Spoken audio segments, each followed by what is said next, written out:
Isang mapagpalang araw po sa ating lahat. Magandang araw at magandang gabi.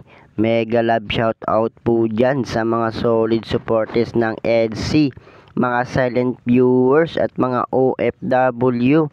Shout out po at kumusta po kayo? Welcome po muli sa aking munting YouTube channel. Papa Eds, may sama ng loob pala kay Beyonce. Ano ito? At Kalingap Prab, kinuusap si Beyonce patungkol dito. At Beyonce po natin maagang pumunta kay Papa Eds. So yan po yung ating tatalakayin ngayong gabi mga Kalingap. So kung bago pa lang po kayo sa aking munting YouTube channel, palike, share and subscribe na rin po at pakipindot na rin po ng notification bell para lagi po kayong updated sa aking video. At paalala rin po, bago po tayo magbigay ng ating mga opinion, pakitapusin po muna ang kabuuan ng video para akma ang ating mga komento. Lagi din po nating suportahan ang founder ng Kalingap at nag-iisang ama ng Kalingap na si Kuya Bal Santos Matubang at Kalingap Prab. Yung sa araw-araw po nilang pagtulong atin pong suportahan. Nang sa ganon marami pa po sila malingap, lalong lalo na nga po dyan yung mga kapos sa pangangailangan ay malingap nila. Ganon din po ang kanilang may bahay na si Ate Edna Blas at Jackie Tapia.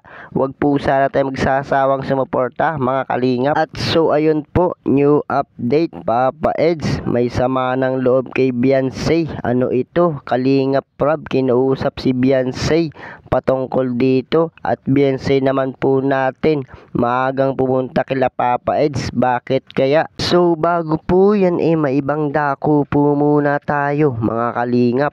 Pag-usapan po muna natin ang EDC.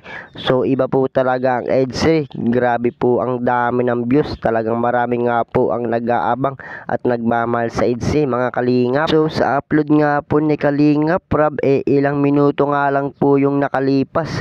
Grabe po yung pagtaas ng views. So ngayon nga po pinuri nga po ni Kalingap Prab etong EDC. Lalo na nga po etong si Beyonce mga kalingap. So siyempre sino naman pong hindi mapapahanga dito nga po kay Beyonce.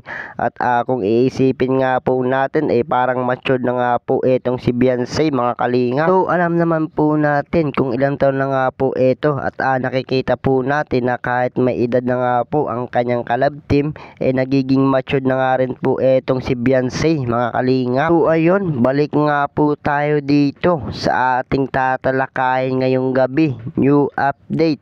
Papa Eds, may sama ng loob kay Beyonce. Ano ito? Kalingap Prab, kinausap si Beyonce patungkol dito.